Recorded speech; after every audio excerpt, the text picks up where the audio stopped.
You're not beeping. No. No. Okay. That's on my side. That's a good beginning anyway. Yeah.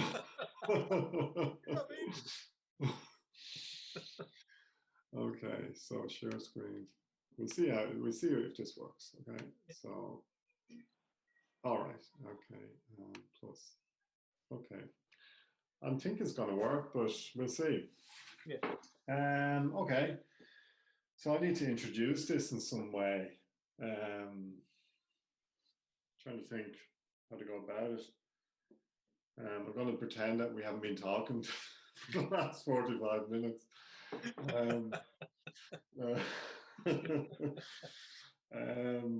Yeah, okay. So I actually don't know how to start this. Okay, so today I have Damien Flood, a painter, an Irish painter based in Bray. And we're going to discuss his publications. He's been making publications for the last, I'd say, over a decade. When was your first publication? I think 2010. 10? Okay. Yeah. And so we're going to go. I've been thinking about this. I thought it would be best to go from the latest, which was 2018, all the way back to 2010. And I think there's 1, 2, 3, 4. I think there's 5. Is there? There should be 4, and then there's the 5th one coming out this summer. Okay. Okay. As far as I remember. So maybe we might begin by talking about, before we get into this, the latest one from 2018, talk about why did you begin this process of, making publications to accompany exhibitions in particular, and like what was the motivation? Like we were talking earlier, and we're talking about art school, and talking about how concept is a big deal in art school, and like why are you doing the thing, and how does it relate to the art world at the moment? Is there context for it, and all this kind of stuff that is talking about language really rather than things. So I suppose start there. Like what was the motivation in the beginning to make books? Well, for me, I guess it's kind of twofold. At least, I mean, one, I've always loved, the printed medium, and I think, there's a few. I mean, as a young artist, I absolutely loved being able to get a publication of an artist, and I felt like I had something that I could connect to the artist with, and there's something like I could look through at my own time, and there was usually an essay, and I generally never cared too much for the essays that were in them because they were usually a lot of smoke blown, but I quite like that element of it. It was it kind of would I guess it kind of democratized the art. You didn't need to buy a 20 grand painting or 50 grand painting, whatever. You could just get the little publication. And also, like, I come from a kind of a print media background. When I was a kid, I used to make, like, as a young teenager, I used to make my own comic and publish it and stuff. So I've always loved this idea of, this kind of little free press kind of thing, getting your thing out there. And then the other element was, I've always made sort of abstract, complicated paintings, and I wanted to be able to talk about them, and I'm not that good at talking about them, so the chance to work with writers and make something that wasn't just a catalogue. I kind of don't like that word. I know it's always used, and in many ways they are kind of catalogues, but I prefer just to speak of them as publications, as they are their own thing to some degree. But the chance to work with writers that could actually, I guess, bring something to it and talk around the paintings. Like most of the writers I've worked with and the texts in the publications don't talk directly about the works, or individual works. They tend to either talk about the language I use with them, or they talk around them. So, it's always been a way to kind of open up the work, and kind of, one of the earliest texts that was given to me was a bit more of a smoke blowing text. It was like, oh, Damien's work is great, and with the writer I was kind of like, don't really like that. And she thankfully had a different text that was much more abstract in itself. So I quite like that they can add something to the work and hopefully tease out some ideas around it, because when you're making a painting, there's so much going on. Like, there's so many influences. This art world thing we have, where we want to boil everything down to 2 lines, or to some little nice cohesive conceptual little remit, is kind of horseshit. I mean, like, so much of art is made from everything you experience, like on a daily basis. What you're watching, what you're reading, who you're talking to, what happened in your life, who died, who was given birth to, like, all these things matter. They all come into it. And, especially with painting, I don't know about other art forms. I don't have the knowledge of them, but with painting, it's all being sieved through you all the time. So, like, you can't lie when you're making paintings. It's virtually impossible. So, in many ways, working with writers, they would help open that up. They would help kind of pull open these ideas and maybe articulate what I couldn't articulate if I was to write. I can't write at all. I'm terrible at that. But so I guess that's the kind of long-winded answer, is that they kind of help me communicate ideas and bring a bit more to it. And then the other selfish part of it is that it's working with other people. It's quite a nice thing. It's you're in the studio all the time just making work by yourself. It's lovely to have that kind of thing where, especially in the early days of making the publications, where it was a bit much more fugitive. You're kind of running around like thinking everything's important that you're doing. It was kind of nice to have other people that you could bounce ideas off and kind of create a community, because it's quite a jarring thing having that bubble of college and then just being exploded out into this very, very kind of cold place that you're like, oh, nothing matters that I do. So it's kind of nice to kind of create a little community in a way of working with writers, and and I gain an awful lot from them when they kind of come see the work or chat to me about it, or what they write inevitably influences how the work turns out. Like, it can be very symbiotic for me, that I get a lot from what they write. So anyway, I'm waffling now. No, but it's good to think about this, because, like, as a writer, being part of this from the beginning, I always felt there was always a tension there. Like, it's really difficult to write about work, art, and there's always a tension between, like, what can you say, and what I've found over the years, even reading text, there's always that self-reflection on the writer saying, oh, can I write about this? And art or language can't really deal with art. And there's always this self-effacing thing within it, like this duality that they're not gelling, and then there's kind of trying to maneuver around the work and trying to figure it out. And it's been exciting. I think that's why writers are interested in it, because they don't mix too well, words and paintings in particular. And then particular paintings as well, your paintings, even though they've changed over the years, and after looking through all these publications, actually there was something in the beginning that's happening now in the current work. There is relationships that hasn't changed dramatically. We'll get to that anyway, but I want to just share this again, and just maybe begin by talking about publication. And so this is the most recent one, and it has a title, The Figure in the Carpet. It's hardback. It's beautifully made. And it's the first, it's actually, your first book was a hardback. And then you end with, the latest one is a hardback as well. And there's a lot of design in it. It's beautifully put together. The color, can you see that? Yeah. So I suppose tell us a little, that's blurring out there, but there's some images in it that are quite subtle at the very beginning. They're photographic images.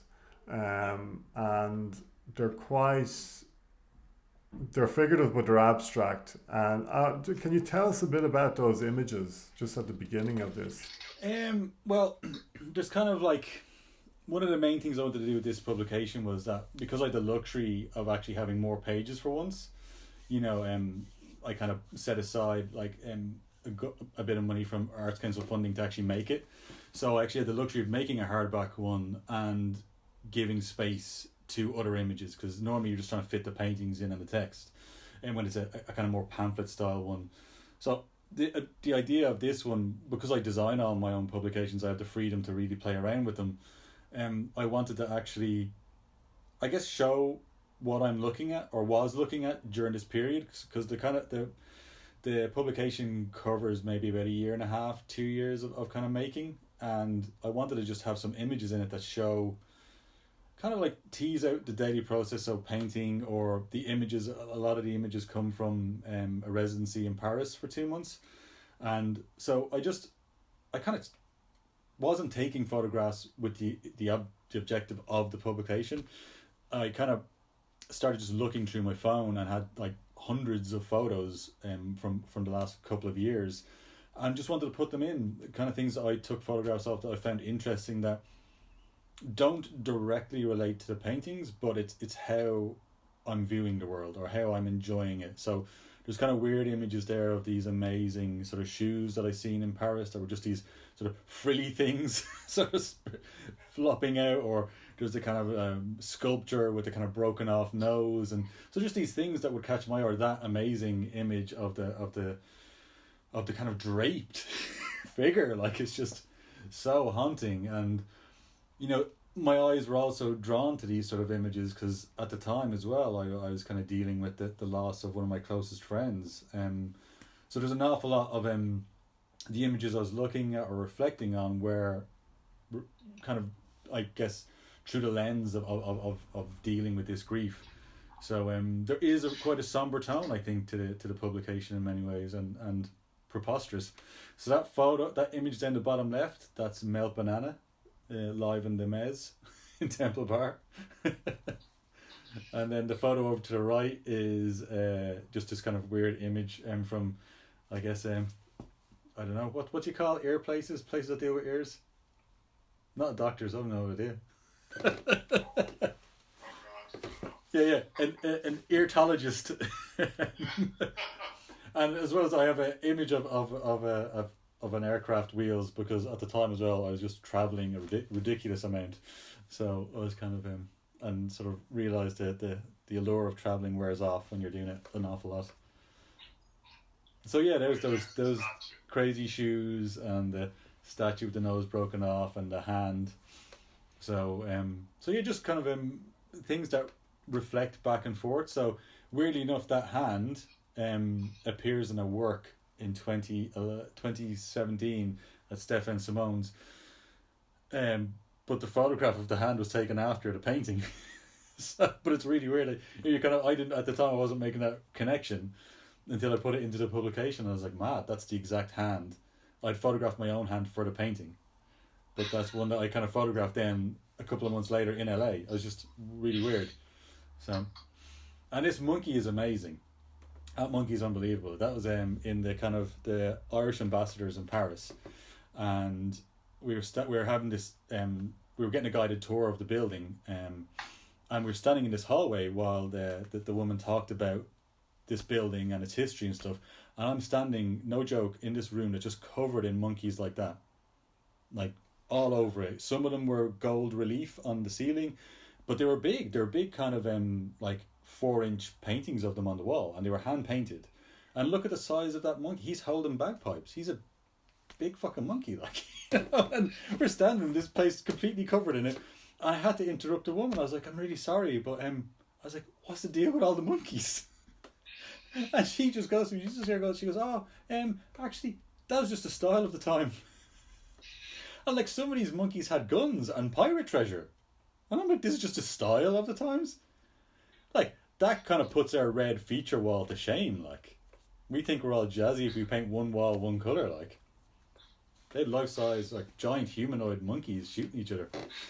So there's kind of just, I guess I kind of wanted to put in these kind of different, elements throughout the book, to kind of flip it and change it. And Yeah, like when you look through all your publications, you see this one it's very layered, and it's quite free in that sense. You're having these kind of random images, but the images, when I look at your work, they are associated how you look at the world. Like, one of the first texts I wrote on you was about kind of dismembered. It was called a corrupt geologist, and it had this kind of medicinal surgical thing where you're cutting up things and body parts, and they've actually become more explicit in your later work, where you have a hand displaced in this kind of canvas, this raw canvas. So it's there. Like, even when I see those statues, with the missing nose and stuff like that, and there's something, it's not so random. It's kind of how you see the world in a particular way, and there's a nice freedom to it. I mean, I think that's kind of what I was trying to do with it. But when you're making these things as well, you're so close to them. It's very hard to kind of to judge that, to see how it's kind of operating. But I think the idea was to try and show that, and I hadn't done it before, and I've always had it in my head. I remember with the very first publication I wanted to do something similar, but I couldn't because I didn't have the images, and I kind of in a way didn't have the experience, if you know what I mean. So it was a privilege that kind of 8 years on, I could get to do that. And now I'm in the position now where I'm working on a new publication, and it's kind of a reimagining altogether, because in many ways the figure in the carpet was this capping of quite a long period of making work. I kind of felt that this was, I remember when I put the show up, I was kind of like the main show for that publication. I put it up and kind of just felt that I said everything I had to say about this work, what it was trying to do. A lot of that work was kind of marred with marred's a terrible word, but like kind of was by grief, like an awful lot of grief. Like over half, like the work was made under like these quite dark periods of grief. So there was a celebratory element within them. They weren't just like, they weren't doom and gloom, but it was like that resilience within life. But so there kind of was this feeling that, like, I of a capping, of so in some ways I wanted to put as much into the publication as well, because I was like, I wanted to finish it off and maybe give clearance for a new sort of period in work. Yeah, it's amazing how you can these books, and one of the big parts of your process is you design the work yourself. So you're not working with a graphic designer. So this is huge. I think this is very different as well to a lot of artists who, that's the first step. You contact a graphic designer or some kind of company that works in a particular way, and you leave that to them. And you're not as close to it because you're bouncing off ideas with someone else. They have their own agenda. They want to make a book that fits some kind of design ethic, and so you're in this, like your work. You're in this fully, and you can't really see it. And I think that's really interesting because it's very different. And that's the thing from the very beginning. You made your own work. It was DIY. It was DIY publications, and it was interesting when we were talking earlier about the poverty of the work in the early days. Well, Patrick Murphy, the director of the RHA, he called it poverty, and there is strangely, your first book is a hardback book, and I love it. I actually love your first book because its simplicity and the poverty of it. I need to say that I spent over 2.5 years paying back that loan for that book. I remember I'd like, when that went to print, I'd like €700 in my bank account. And they nicely, Nicholas and Bass kindly let me pay off that. I actually paid that off for like about 2 years, I think. About a year and a half, 2 years. They let me pay it back, and they were so lovely. They were just like, they'd send me little reminders and I'd be like, all right, well, I've like 800 for you this time, and they're like, no worries, no problem. It's so lovely, like, and I'm so hurt that they're gone because they were amazing. Like all these publications were done with them, just because they were just lovely people. Brilliant, yeah. I worked with them myself. Brilliant, so generous as well. But they got it, you know what I mean? They understood what you were aiming for, and also they understood my lack of knowledge, which is, you're talking about that most people work with a designer. There's a very good reason for that, because it is a profession, like it is a skilled area. My problem with it is the agendas of the people you're working for. And it is like, it's a control thing as well. Like I'm terrible for it. Like I like if there's music going to be in something, I want to write the music. If there's like, and it's because I'm interested in all these things. I've always kind of done them in different ways since I was a kid. And like publications, it's like, yeah, I want to give it a go. And also like, it's that junky thing artists have. You get a kick out of it. You get a buzz. It's like, there's that fear it's all going to fall apart and be totally shit. And there's just that enjoyment. I also love to learn. I absolutely love it. Like as difficult as it is, I love to sort of gain new bits of knowledge as I kind of progress through these processes, and also that thrill of finding that foggy idea in your head. Like this publication would not have happened if a designer made it. Like it just couldn't have, because I kind of worked it out that I had all these excess pages breaking everything up. I knew I wanted something in them. Like there's no way me and the designer would have gotten to the point where he's like, oh, all those images on your phone, we could use them. It just wouldn't happen. You know what I mean? And I think as well, you'd come up against all this sort of wisely so professionalism, where they'd be like, oh well, the image quality isn't good enough and all this, all these kind of things that happen where you're like, no, like I'm just going to roll the dice on it and push it, and that wouldn't have happened with a designer, because I'm doing it on the fly. I'm trying to figure that shit out. I never have a plan. Like I literally, it's terrible. I'm like the worst for it. My paintings are made without drawings or photographs or anything. My books are made blind. Like I'm no clue what I'm doing with them. I just I know if I can afford a hardback or not. And how many pages. That's it. And then I have my list of writers I want to work with, and if they're willing to work with me or not. And that's the other thing that I think influences what's going to happen. Is the texts I get. And ironically, like Sue Rainsford's text there, she was recommended to me by you, because usually with the writers I know them, I've worked with them in some capacity, or have met them and had chats. I knew her work obviously through her blog posts and all, and kind of art writing, which I was quite liked. But her text was insane. It was amazing. I remember her sending me the first kind of little draft of it, and that completely influenced or pushed this more I think off kilter or slightly darker tone that's in that publication. To me it feels dark. I don't know, I can't see it objectively. To me that book feels somber and slightly dark and uneasy, and I think that text reflects it quite well to a degree. Yeah, like I like this text is kind of like in note form, and it's very free form, and it works alongside the work so well, in that it's talking about the body once again, and the body in relation to painting, but it feels like it's in the margins of the painting. It's like if you had a painting and you had the marginella, that Sue's text would be along the side, like taking notes, like someone taking notes along the edges, and seeing like how they feel and what words are elicited by looking at these strange forms and shapes, and then internalizing them in the body in some way, which is kind of like really, it's kind of shivery at times.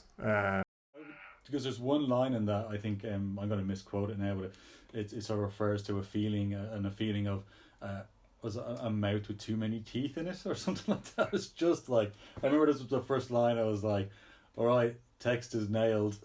Like I've no fears at all of this working out with that regard. And I was like so happy, and like there's always a sense of relief when you get a text that really encapsulates what you're trying to do. And I think with that publication I was lucky that the two texts operate in different ways, very different type of texts, but they strangely encompass two different sides of my interests and what was within the work. Yeah, like when I was reading this, I was thinking about the writer of Lolita, Vladimir Nabokov, and the first paragraph of that, he gets the reader in a weird way to say Lolita, but he breaks up the word Lolita, and he keeps on repeating it. And actually, when I was reading this, I was getting that sense. That's a mad association with one of the best writers of the last 100 years. But there is that sense of kind of pulling words into your mouth and turning them over, you know, in a kind of really strange and dark way. So beautiful, visceral text. Like, it forces you to read it. You know what I mean? Yeah. It doesn't let you passively kind of go through it, you know? And it also talks about how this struggle between art and language. It's doing that, but not talking about it. It's trying to do it, you know. Declan Long's text is very different in that it talks about music in the beginning, and it talks about the producer of Steve Albini, and he was the producer of Nirvana's first record, was it? Nevermind. No, in utero, their second one. Their second, well, I think it's their final release. I think it's their third full album, but it's in utero, which was, you know, quite a topical album when it was released because it was so raw. The record company hated how raw it was.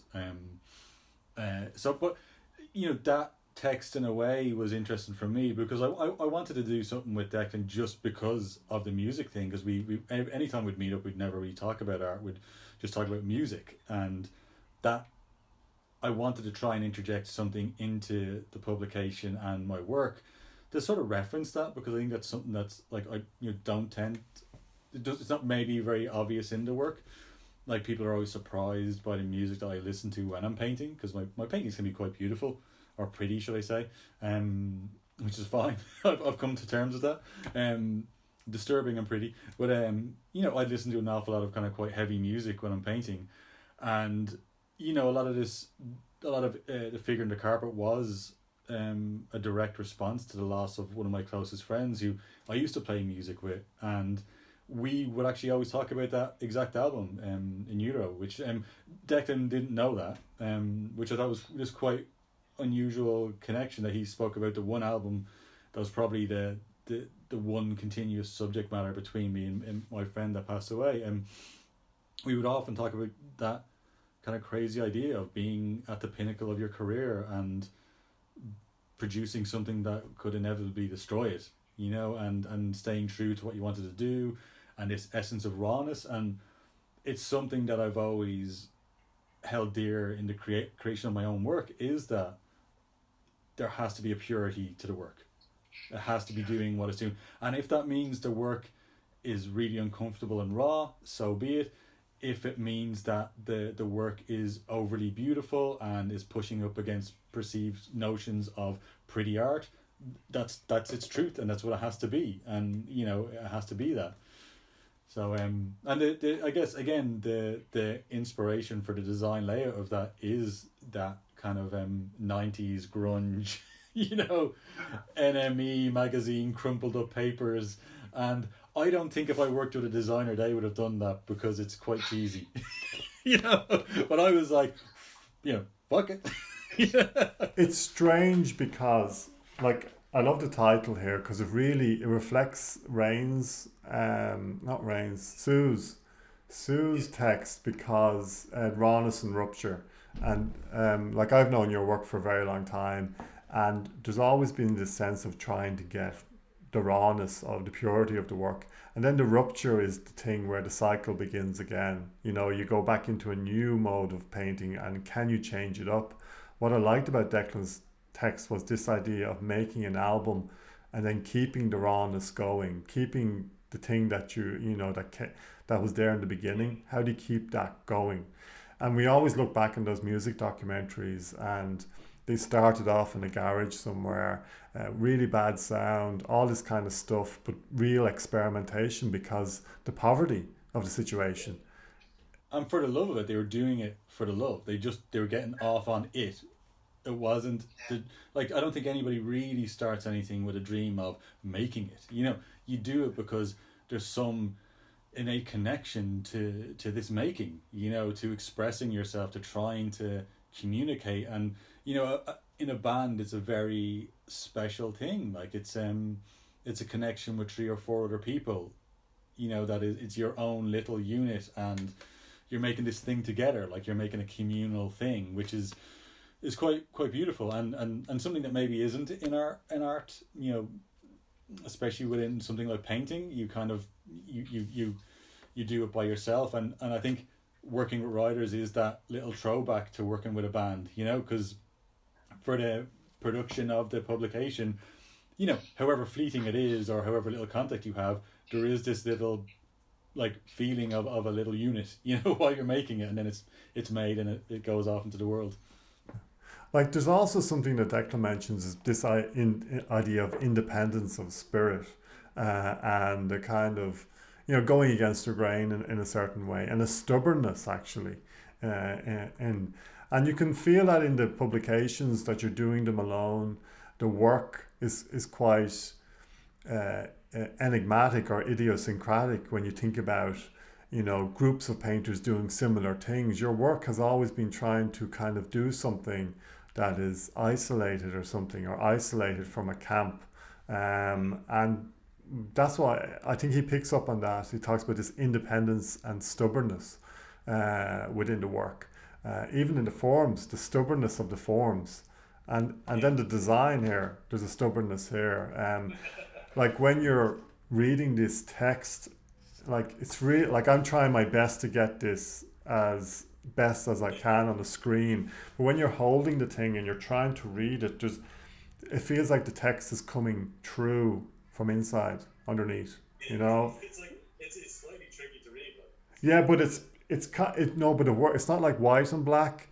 There's a kind of sense that the text is coming from far away and it's pushing through, and it's got that yellow artificial light, that kind of thing where. But that's kind of taken from these rock magazines would do that all the time. There's one line that I quite liked in that was his I think is his line, commitment to mutation, which I always quite liked as a kind of just a little sort of twist, that kind of idea, as this kind of I think there is, it sums up quite a lot about what I want to do with the practice and why I keep on having to throw stuff out and start again, I guess. We might just jump to the next one. This one was called Theory of Two Centers. It's really interesting when looking through all these publications. There's always been a duality in them.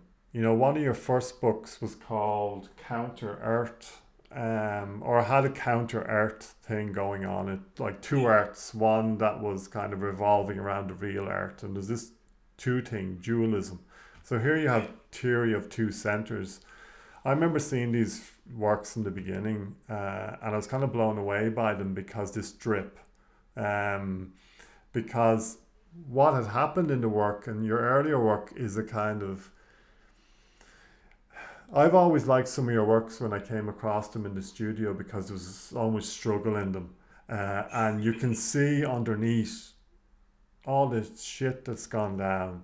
And then you've covered them over, and there's bits and pieces left, and some of them even felt they weren't there yet. But they were it was jarring because there was so much stuff going on. And then as we go back, from the latest to this publication, there's these gradients appear, drips. There's a much more, this duality between figuration and abstraction is kind of being mixed up, because you think of the figurative painter as being precise. They want to get to a point where there's an element of precision, while the abstract painter is kind of playing around until they discover some kind of precision, but out of chance and I suppose choosing something, choosing a time to stop or abandon the painting.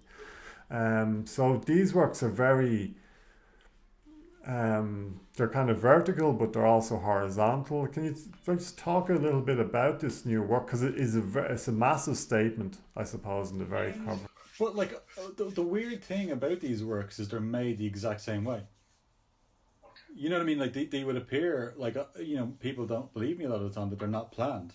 There's no planning in them. They're made the exact same way that I made the earlier works with all the struggle, and just minus the struggle. Well, not minus struggle. There's still a struggle. There's more. I guess before I used to think through acting. So I would put a paint mark down. I'd be like, no, put another one down. Put another one down. Put another one down, until I kind of got to the stage where I'd pair it all back. With these works, it became more a thing of, right, I will start it with a gradient, and I need to interrupt the surface now. So I do something like a big wash or wash out the gradient. And then it would be, I'd respond to what was happening with those drips. I think the first thing that was put into that was that other gradient in the center. I just wanted to interject the whole thing. So, these works connect directly back to working with Grey Noise and kind of doing a show in Dubai, where I couldn't keep my Irish language of painting anymore. I had to alter the paintings to reflect what I was experiencing, what I was thinking about. So they're a direct connection to that, and kind of, I guess, just an offshoot from it. And trying to use paint in different ways, this squeegee thing came in around 2016, so probably the year before these works. So there's this element of working with paint in a different way, and trying to get to that less is more place. Like, all the way through building the language for my painting, I was putting everything in, like, from day one, from my MA. I was just putting in, and from, I guess, around the Dubai time, like 2015 onwards, it was emptying back out. It was like stripping the work back and back and back. And I think 2017 to 2018 is this precarious time of it all being stripped out and then starting to bring stuff back in, like just slowly. And that took the form of kind of maybe more angular elements, like the slice of gradient, or with that one, the little thumbprint on the side of the canvas is quite heavily layered. There's kind of these different elements, kind of coming into it that almost hints at, stuff to come, which is like, and the more layered paintings that appear in the later works. Like there's something really dramatic about these works. The introduction of a squeegee. Like the squeegee has a kind of a reputation, maybe. It's kind of, we think of Gerhard Richter, who made cool again, maybe. But the squeegee is kind of seen as something, I don't know, can you even relate it to painting in some way? It's kind of one of those... But it's like the palette knife. The squeegee and the palette knife have this sort of amateur status. Yes. Like if you say, oh, I made a palette knife painting, people will probably just laugh and be like, what? But also like finger painting. I put thumbprints and fingerprints all on my work, and that kind of actually goes back to Mark Joyce being my tutor in Dún Laoghaire in the early 2000s, and him, like, one line he said like, sometimes it's a brush, sometimes it's a rag, sometimes you just need a finger, whatever it takes. I remember that was a big influence on my work, where I was like, okay, you gotta do what the painting needs, and that's one of my golden rules, is I'll stand in front of a work, and whatever that work says for me to do, I do it, no questions asked. Like, and if it's a thumbprint or a rag, and sometimes you mess up a work because of it, but 9 times out of 10, that painting needed a pair. Don't know why. Like, it was just literally, I was like, pear, pop it on, and I quite liked it. I love the shape of pears. I love their connection to Renaissance art, to voluptuous women, and then the blue and pink leaves very directly, kind of, boy girl kind of thing. Just it's all very, very simple, kind of dum stuff. But that's what the painting asked. It needed that. And it's amazing how, like, you have a painting like this that has these zips and it has these little rents in the canvas where there's different gradients going on, and then you have the leaves, and then you have this painting over here, which, like, there's a we're going back kind of like turn of the 19th century, where there's a painterly aspect to it. There's a kind of impressionism, like you're impressing something rather than, and then you have this kind of abject liquid pouring over these very precise lines. You're playing all the time with language. Like sometimes, like these shapes, these forms, are kind of beautiful in a way. They're kind of pretty but then you see, you go in deeper and you start to see eyes. I was going through an eye phase there. I don't know why. But it is disconcerting because from a distance they kind of, you think about like Monet or something like that. You think about John Singer Sargent's drapery, just painterly kind of stuff, going pinks and greys, Whistler, something like that. And then you kind of go in there and it's kind of there's this something strange, disconcerting, body parts again, but kind of just beautiful. But I mean, it's kind of, I think we have all this language, and I've always felt that I'm just a bit of a sponge, I just soak it all up, and I think I've tried to build my practice to always have that freedom to put anything into it, and there is obviously some caveats and rules there. Like I've never really successfully put like say a portrait of someone into one of the works. It's too powerful. So actually, if you go back, that's where the double page, that one there, that's got the hand that I was speaking about. See the bottom left? So that's the hand that was painted before the photograph that was in LA. Very strange, like, but that sort of element is something I can allow into the work. It opens up kind of more of a conversation and. Talks about the title of it. So this is another text as well, and this thing is not really about text, it's about things really, and but like because there's so much text here, what was this process like? You're working, because there's 3 books in a row that you're kind of working with Mary Conlon, and then you're kind of reaching out and you're spreading out and you're trying to figure out different ways in which to textually approach your work. Yeah, I mean, I think I met this curator and art writer, like I guess over the period of of 2 or 3 years, and it's kind of like it's building a relationship with someone where they get an understanding of who you are and what you are kind of into, and so I guess sometimes as well I like to challenge people to write a text. And if they're up for it, I'm game. And she was up for it, so I was like, brilliant. And I said to her, like, listen, there's no rules. And I said, I don't want a text that is just, directly about my work. There's 2 drafts of that text. And the first one I prefer. The second one is edited by a friend of hers who worked for, I think, a big gallery like Licen or something like that. So she ended up taking out a lot of the very personal stuff, which I was kind of unhappy about in the end. But through time constraints, I couldn't do anything. I think I was sending that publication off for final print the day I was flying out to LA for a month-long residency.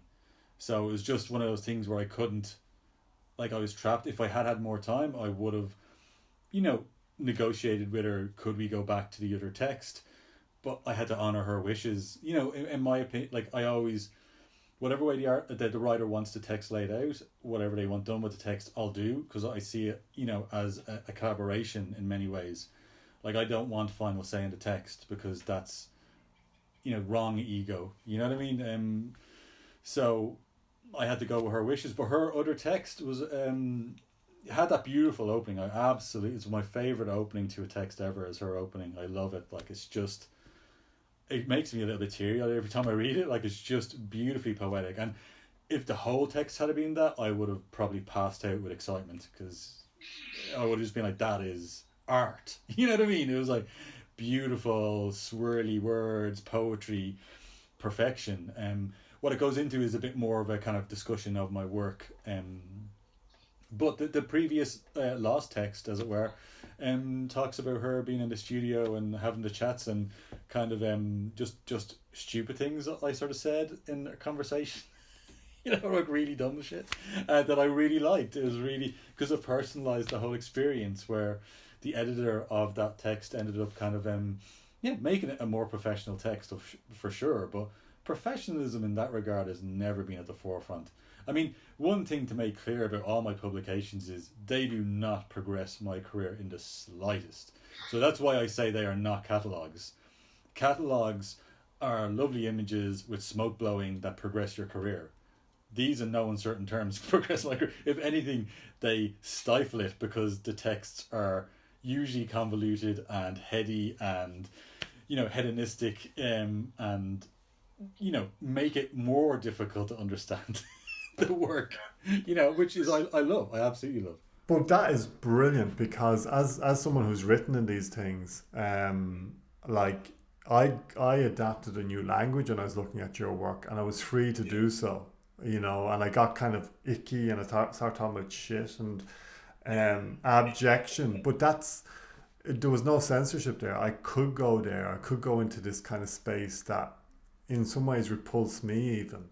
But it was kind of, I felt free to do that. Like, there was a kind of corruption being around the images, and I think that's trying to be objective about these paintings, or artist work in general, trying to kind of stand out over it as a kind of a godlike creature and with no subjectivity, and trying to kind of see it from a distance is really difficult. Of course, but I mean that's part of the challenge, though, isn't it? I mean, I think when I ask you to write for my text, my publications, I also know we know each other, But what I like is that I know that you're not going to dance around it. You're not going to pussyfoot about, and you'll do what you need to do. And you've done some quite critical texts, and ironically, not the first time that my work has ever been referred to as shit. Or referred to shit. Compared, should I say. One of my favourite books is was when we were in college together in NCAD. It's by a French writer, Dominique Laporte. It's called A History of Shit.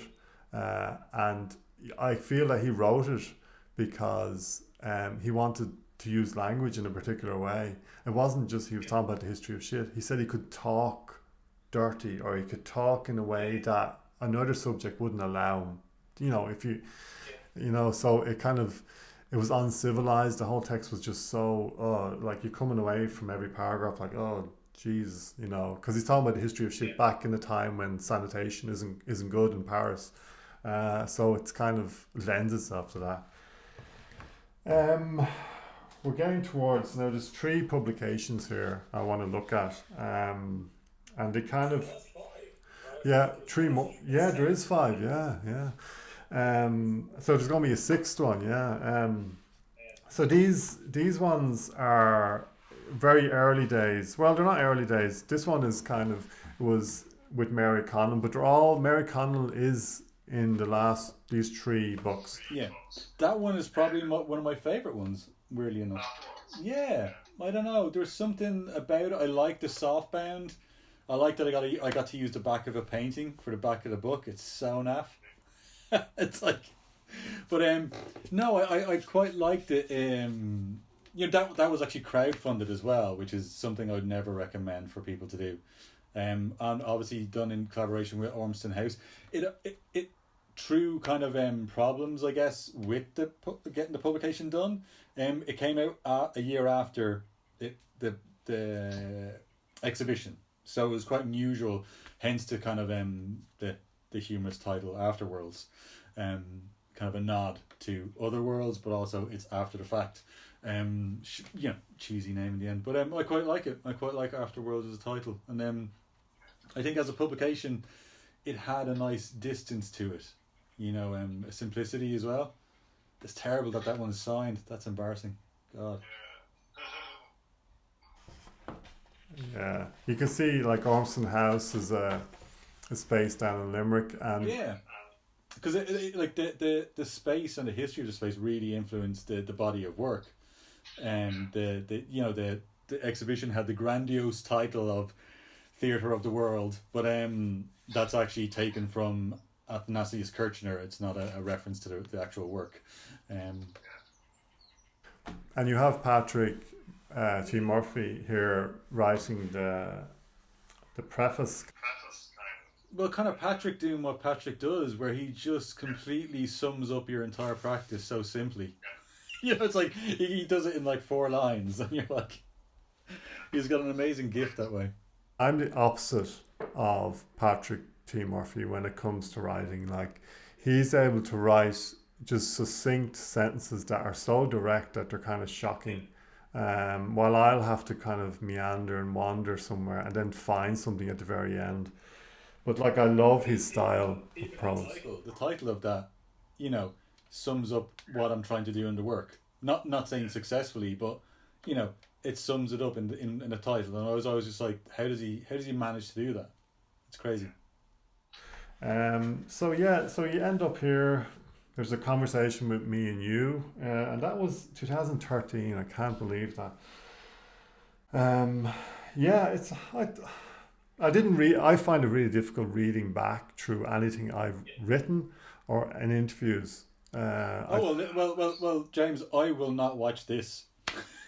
Like, people will tell me. People might watch it and they might tell me how it was, but I tend not to because I get very irked. So I haven't read that text either. I've always loved the title of it, "The Carcass, the Outsider," and what is it? And the Wake. Love it. It's just a brilliant title. Yeah, so it was kind of, we had a conversation. We talked like this really, and we just put it back into the text, and we talked about lots of stuff. Painting. It's one of those things that it's kind of broad, and we get pulled this way and that way.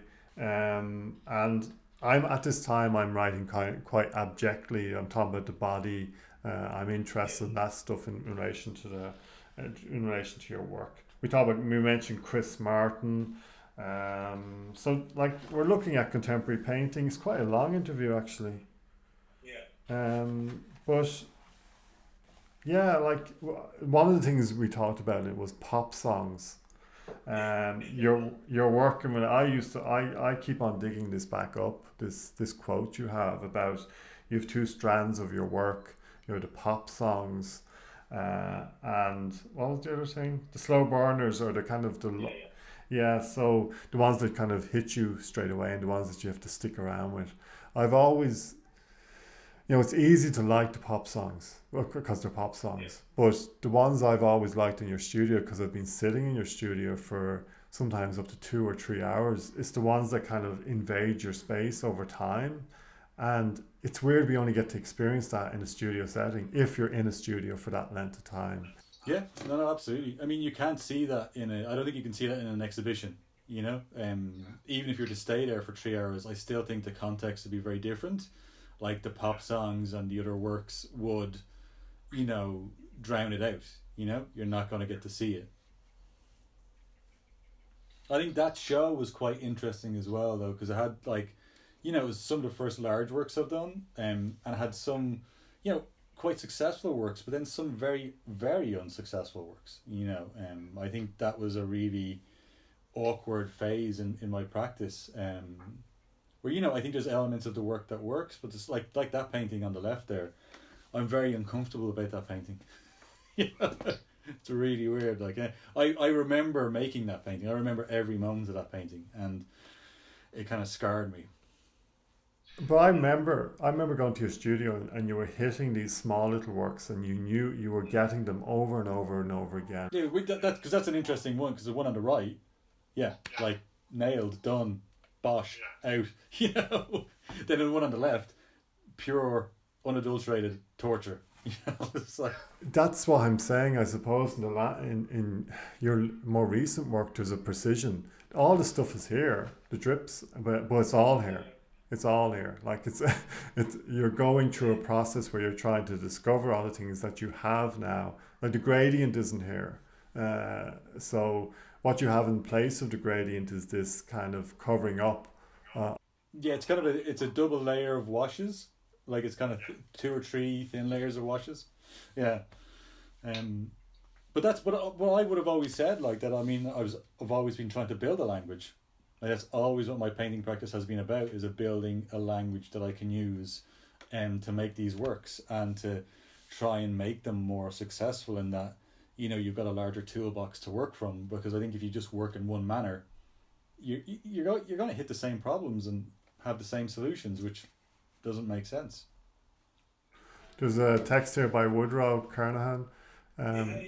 He was the director of Eva at the time, was he? I think he was. Yeah. Yeah, he came to the show and we kind of had good chats about it, and there's certain interests that we both kind of crossed over on, and yeah, he kind of, I think he was talking about certain elements in the work, and yeah, I just asked him would he be interested in producing a piece, and yeah, he produced a very beautiful text. It was really nice. It's quite nice to have someone, you know, I think that was my first attempt at working with someone different, because, you know, I'd known you from college, I'd known Mary since leaving college, you know, like, you know, straight away I had these relationships I could work with. I love that painting. The one just before it looks like a giant pile of poop. Yeah. But yeah, once again, a kind of a lovely, a little bit more ambitious than the smaller publications you've done. It's not, and you're playing around with the design as well. We've two left, and I don't want to kind of, like, we have this one here. This is a Spectral Gallery, and it's a beautiful, like, in a way, I don't know why I like these two so much.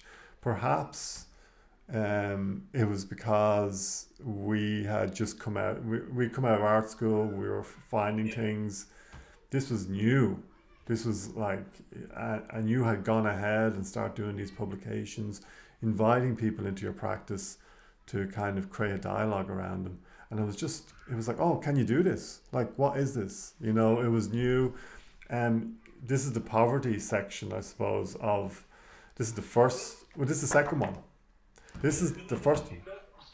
Now, Spectral Gallery is a very different beast. Like, that's got a really special place in my heart, because it was a year-long dialogue between me and three writers, working towards a show. Like, because I you know, like, when I left college, I got taken on by Green and Red. So in some ways, I was lucky that I had this house that I knew I had somewhere to work. You know, I had a studio and I knew I had somewhere to show, which was like such a lovely feeling to know that you've got a place. Like, I wasn't reliant on group shows or, you know, curators kind of giving me a solo show in a space. I wasn't relying on that, and that was a real, that can't be, you know, that can't be underestimated, the impact that has. You know, it gave me a feeling that I will have an audience, you know, when this show happens. So that kind of influenced both publications being made. Spectral Gallery was a more ambitious publication in many ways, although it's a pamphlet style, because it was a free, it was part of the show to begin with, and it was free to take in the show. Like, I got these little black plinths made that the publication sat on that people could take from the show. So the idea of the publication was that it was an exhibition within the exhibition. So there's a grey wall in the exhibition that had a hanging of works on it that was different than what was in the publication. So it was this kind of like that. The idea of the publication was the Spectral Gallery, that it was kind of talking about publications, it was talking about catalogues, it was talking about that recording of artwork and investment of time.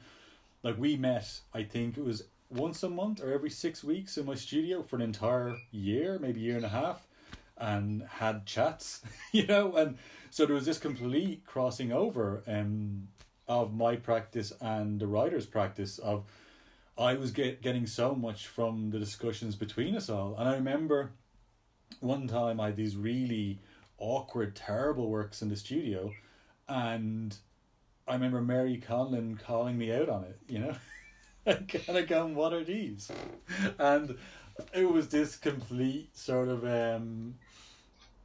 crossover where I was like, yeah, nice, I thought that, but good to have confirmation of it. You know, I thought I'd gone too far, and it was great to have that bounce. And you know, I remember like you and Mary and Saskia were talking about stuff you were reading and looking at, and then I was then hoovering that up, and so it was all this kind of really symbiotic investment in it, and I love that. And you know, like Saskia was my partner at the time, so her text was this beautiful kind of profile in a way of me, you know, and my curmudgeoniness, my judgmentalness, my kind of obsessiveness, you know, and I love that text to this day just because it's like I know it's so completely true. And even the name Captain Viewpoint and the Great Death, you're like, you absolute bollocks, like you know, it's like the more I think about that title, the more I'm like, yeah, Captain Viewpoint, you know. It's like there's only one viewpoint and that's mine.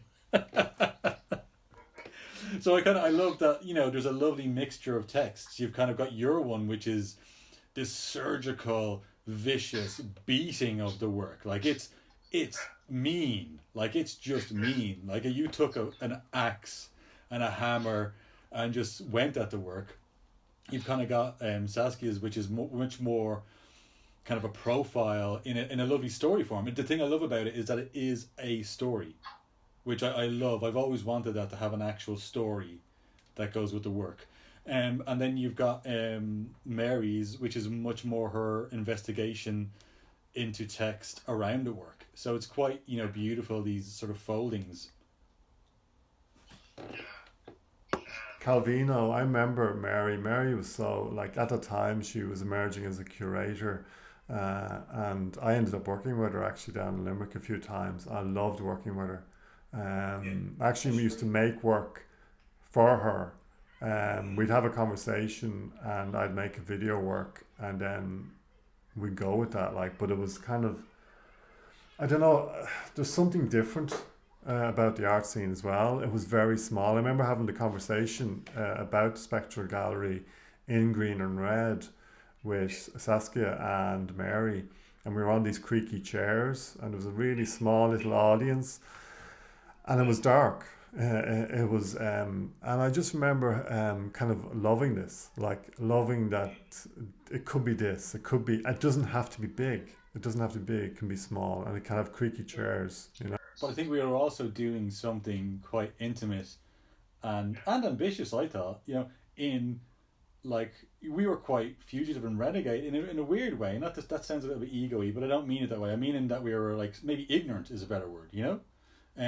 Like we were in, at the time, a very big gallery, you know? I mean, around that time, Green and Red was one of the top 3 galleries, you know, and, you know, if not part of the top 2 at that time, you know, and we were doing this kind of quite small, intimate, ambitious, and roguish kind of thing. You know what I mean? What it didn't, like, but Jerome's always had a history of, I guess, supporting that element. You know, he is a bit of an outsider himself, so I think he's always supported that. He would be art first, you know, which I think is rare for a gallery, and maybe other galleries will disagree with me about that, but I do think that, you know, for, you know, if you're more sensible, you'd be kind of, you know, functionality first. I don't want to use the word money, but functionality first. You know, this endeavor can keep moving.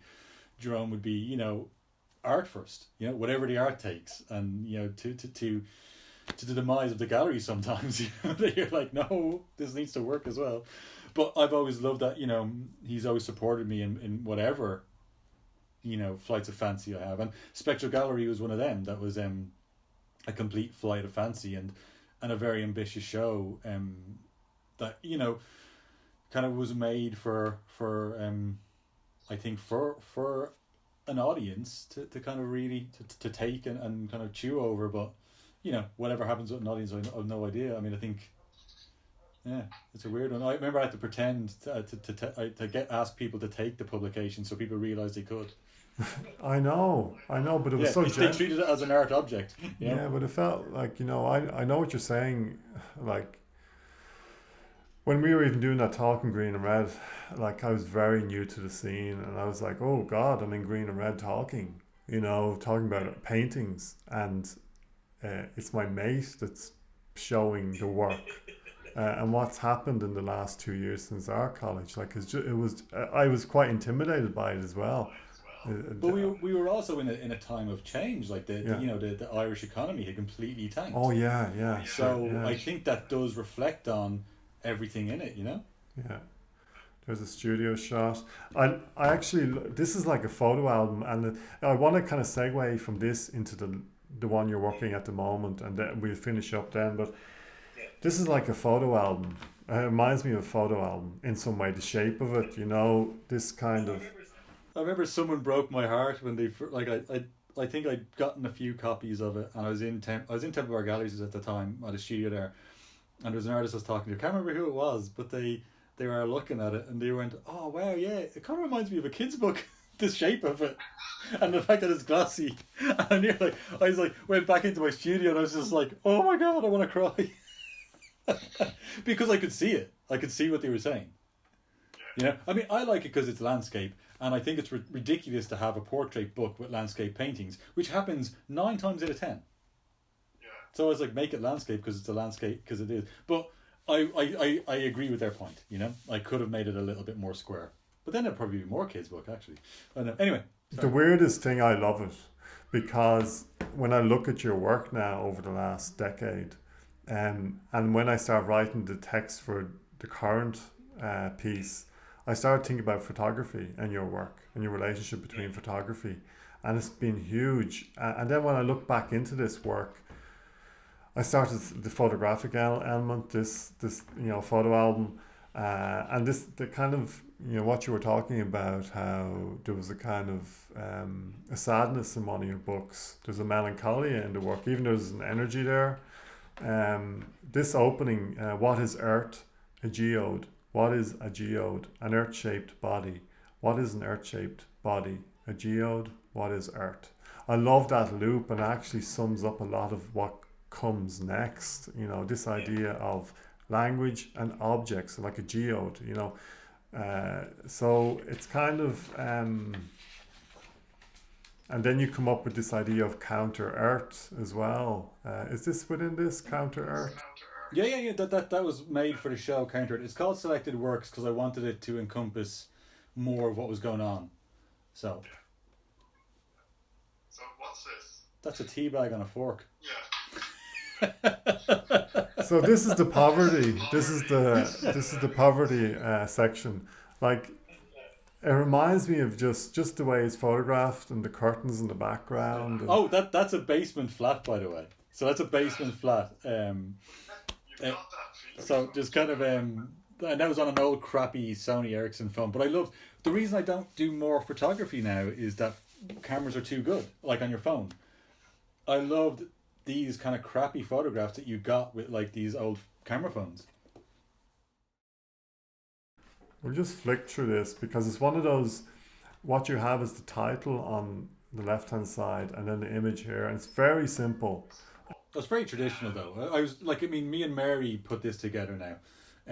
Like I had a designer working with me and that kind of fell apart, and it was Christmas before, it was the beginning of December, and it had to be gone to the publishers, I think within a week, no joke now. So I went down to Mary, she had a little bit of skill with in design, and the two of us just figured it out, and that was my first introduction to this can be done by myself, because she helped me just like little bits of advice as well. She was like, "Oh, just offset all text to the left just by a few bits and it stops it running into the center." Just so it's tiny little things that kind of really influenced everything, and the different colored texts. The one thing I would like to say is that text it's an amazing text.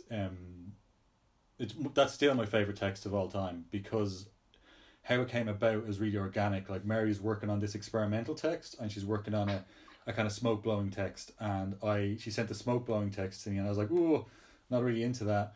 And she was like, "Oh, actually I've been working on this other one, I'll send it through." I got this email with it in it and I was blown away. And she had actually sent me a version of it by accident that had her friend in the UK responding to the text in purple. And I remember like talking to her on the phone. Then after I got it, I said, listen to her, I'm absolutely blown away. I love this. I said, I love the two different talking voices. How did that come about? And she was like, oh God, no, that's actually my friend in the UK. That's not supposed to be there. And I was just said to her, I was like, please, can you email her and just ask her, by any chance, can we please use that? And she agreed to it. Now she is a professor, and so she did want her name on it. So that's why I think it is Professor X is put under. Yeah. Who is a real person, which I love. And these are the things that I love most about creating stuff, when these accidents happen. They seem to happen less now as we know more.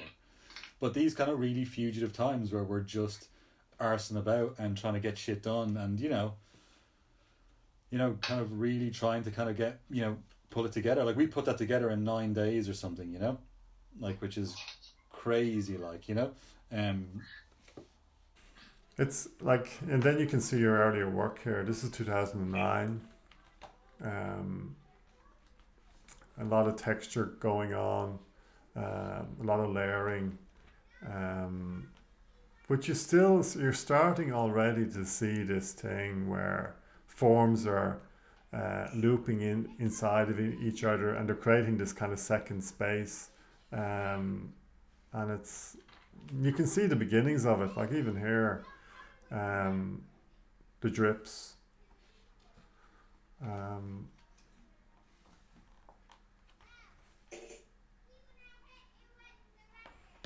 Yeah, I love this book. It's for me, it's a real conceptual book, and it's kind of,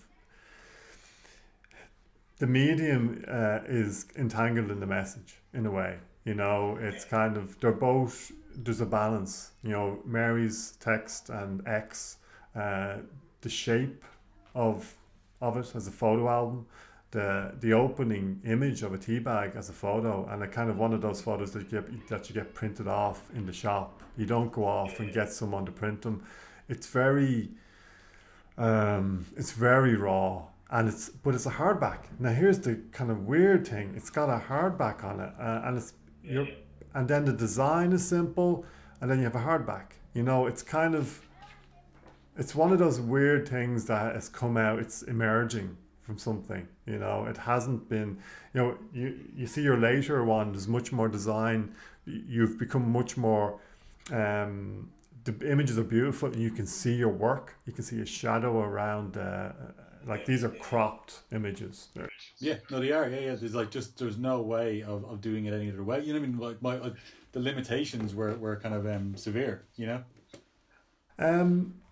just want to segue into, and you have a lovely red. Yeah. Paper inside. I look, end papers. There's my favorite thing. Yeah, and this black dot here, counter art. That is it. That's in the last publication as well. The dots. In 2018, when I mean that one, there's actually little kind of crimson dots that run through the entire publication. Like every image has one, and they're weird little games that I put in the books that I don't think anybody ever knows. They all my publications have them, like weird little things, and no idea why. Maybe we should just finish up just thinking about the current book. It's going to be released soon, but it's going to come alongside your exhibition at the RHA in Gallery 2. Well, it's the side galleries 2 and 3. Yeah, but I mean, do you want to talk about? Yeah, just even about your new publication. Like, has it changed? Like, is the direction? Yeah. Has it?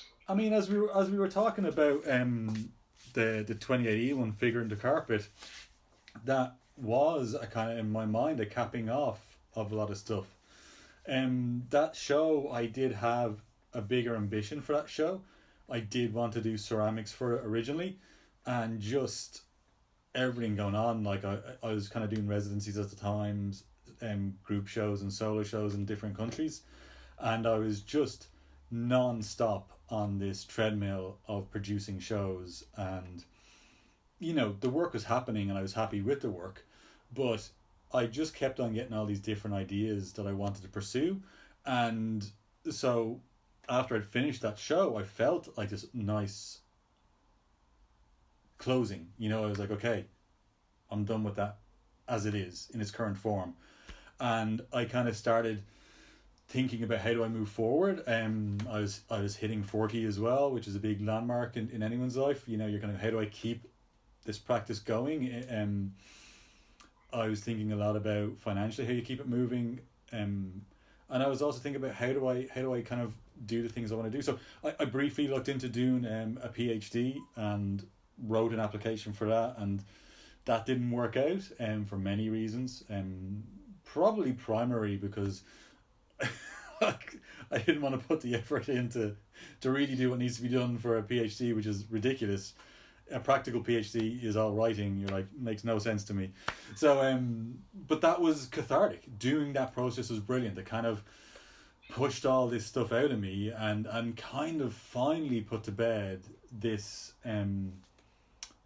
I think ongoing battle with academia in my work. I think, you know, if I'm honest, there was a kind of battle there with it, and a kind of silent dialogue, you know. And I think, you know, that's why I'd always choose writers that would kind of butt up against my work or talk around it, because it was kind of almost anti-academic in a way, in my mind. You know, it was kind of the opposite. So, you know, moving forward after the last publication, the new show, I had time, I had, you know, I had money to kind of experiment.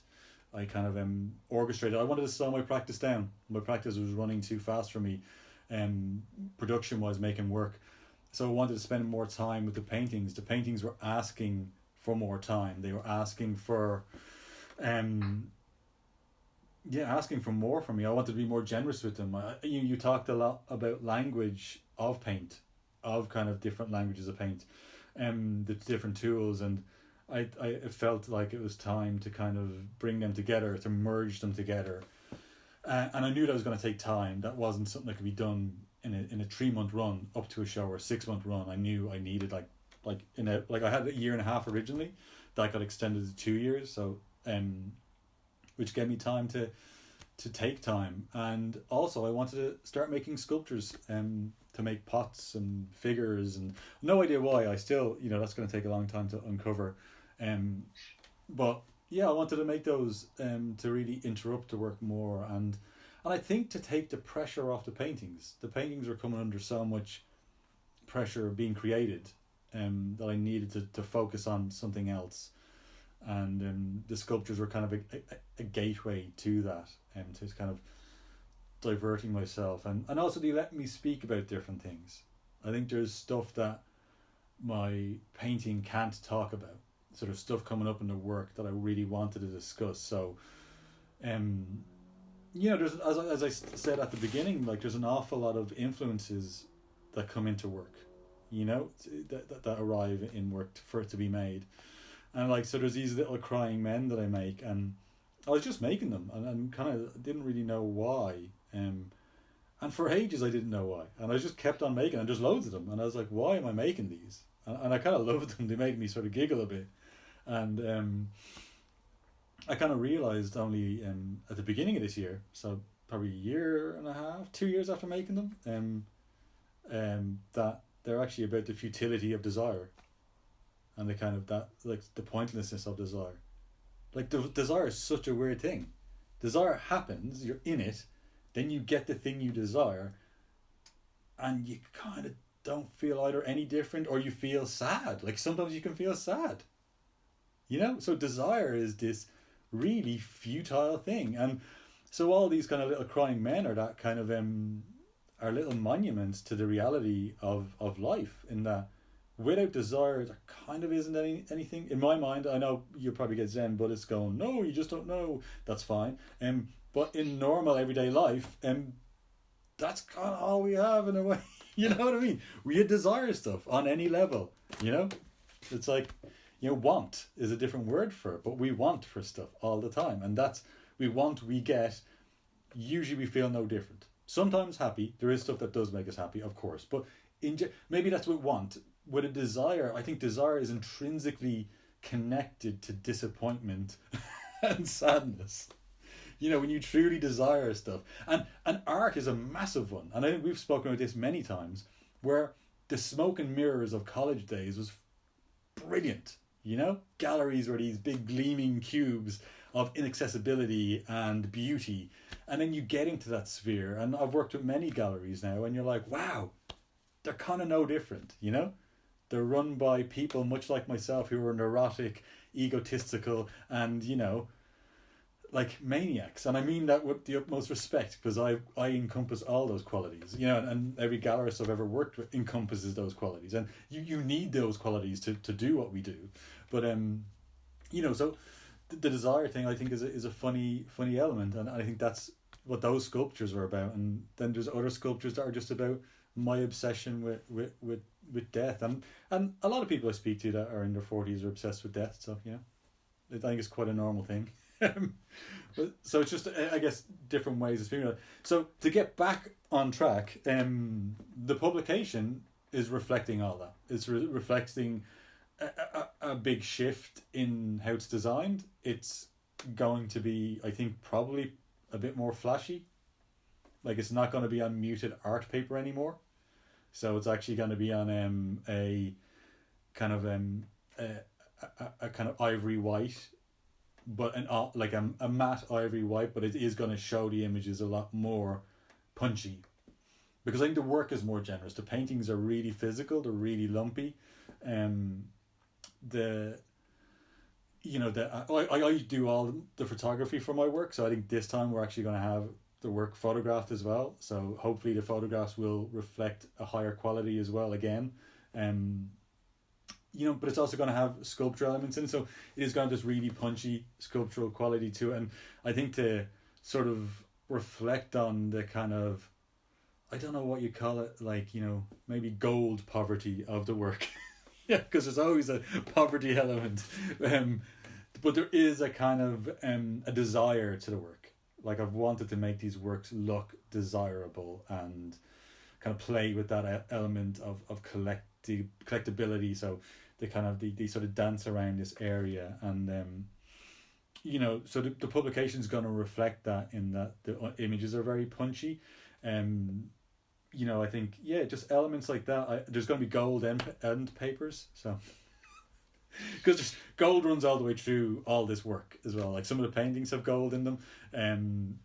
The sculptures have like 22 karat gold leafed teeth and bodies and stuff. So there's all these elements that I want to fold into the publication.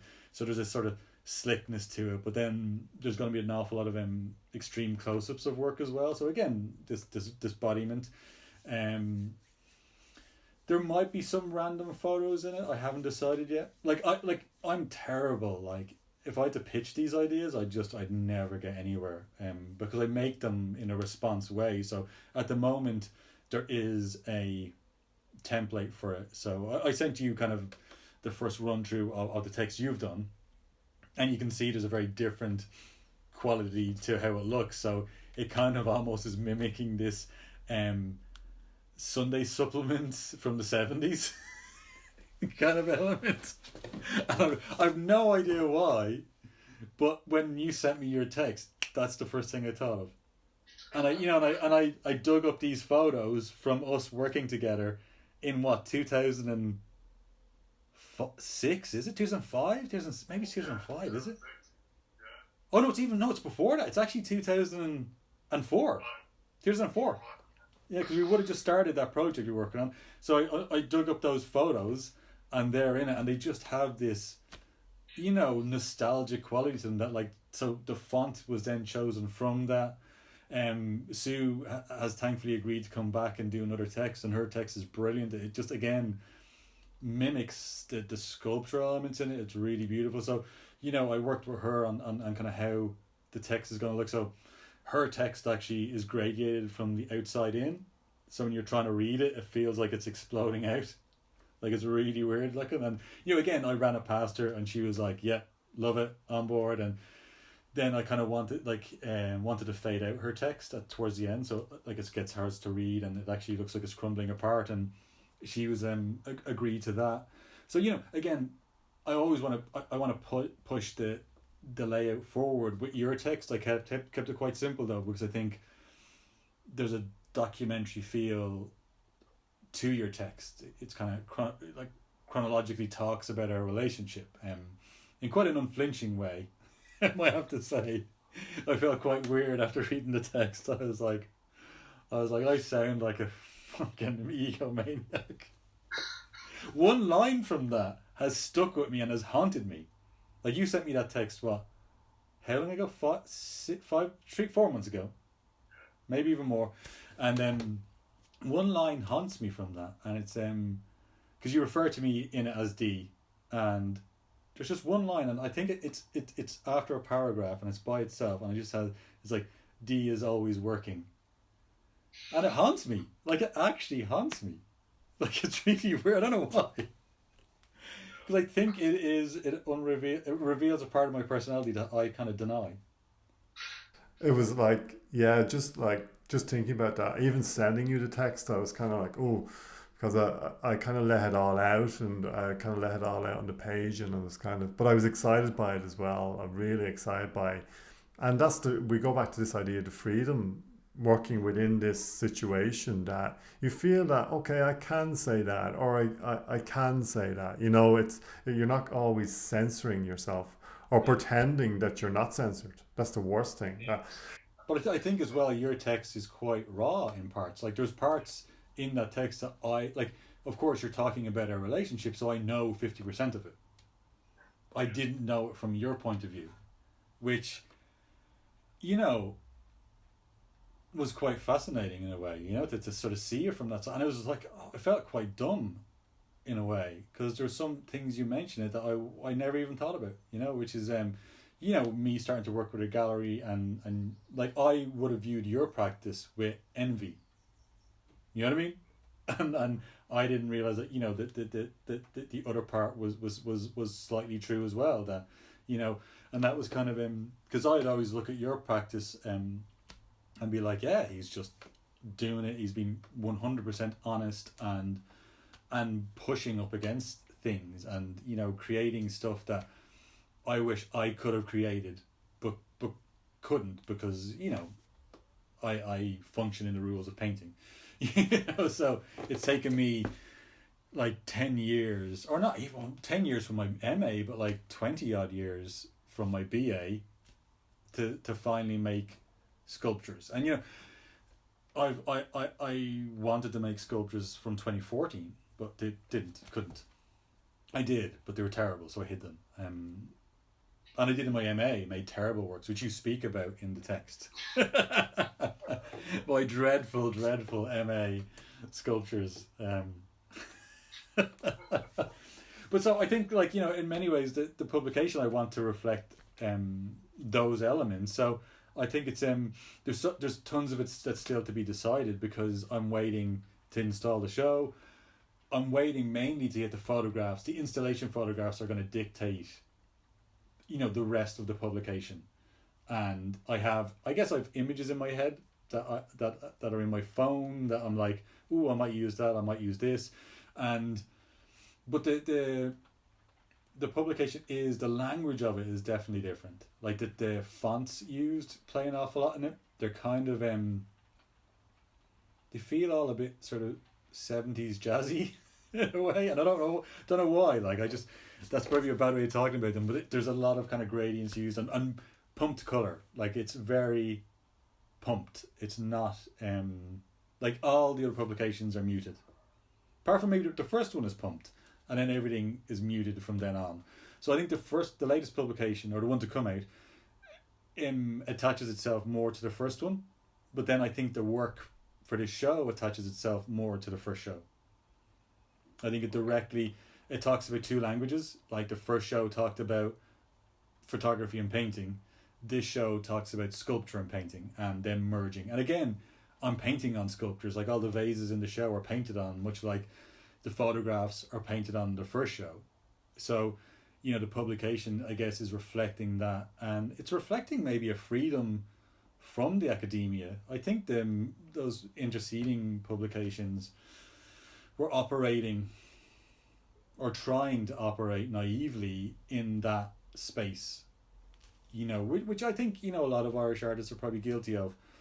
And so I think the new publication is going to try, or is going to be a breakaway from that. And it's going to be, I think, it's going to be very different as a publication. It's going to be a lot more colourful and maybe more fugitive again.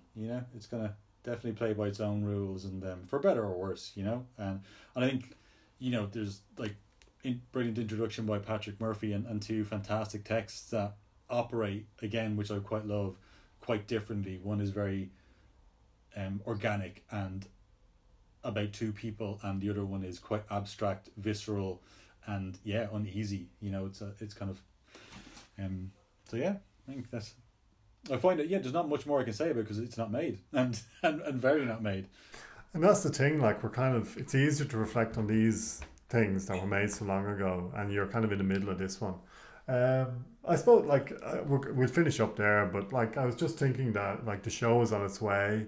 I see it happening, before September. I definitely do. It has to happen, and my appetite for it is huge now. It's kind of the cultural stopgap for the last year. It's just been horrible as a writer anyway. For me, as someone who needs to go to galleries, actually I need to. It's not that I want to. I actually need to go to them. So I can't wait to see the show, and just see. I don't know. You always, it's ridiculous saying reception. The reception to an exhibition, because what is a reception? I think what you've done over the last decade is you've created your own reception around the publications.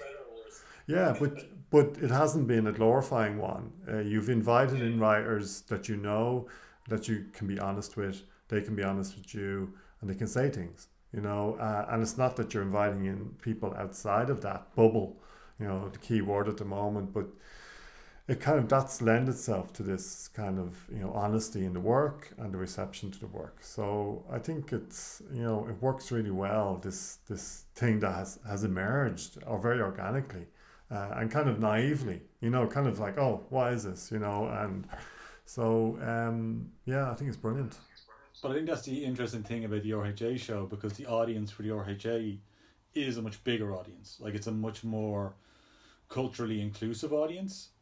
I think the other thing to maybe say about all these publications that they've all been made in a commercial private gallery, which is a very different audience, where the RHA is a much bigger audience. So, and maybe, it's quite a maybe slightly conservative audience, part of it, not all of it obviously, but there is a conservative part. So I'm curious about how,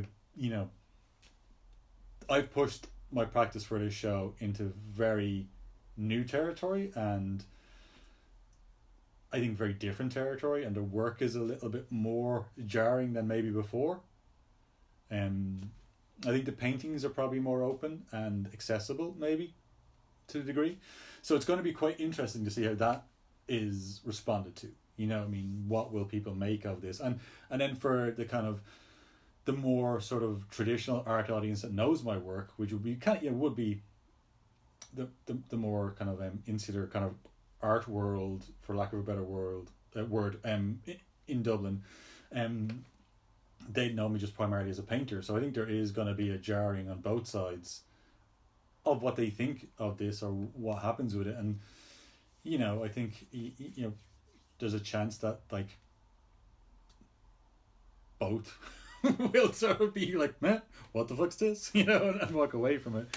But I think every show you do, you should aim to burn it down. Just go for it, and if it works, brilliant. If it doesn't, I think we've often spoke about it. Artists are kind of like adrenaline junkies. You do a show, and I think we've always worked in that way, that you do something to push it, and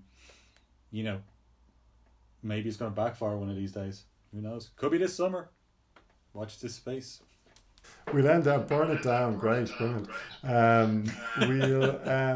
Thanks so much, Damien. Always a pleasure. Hopefully this works.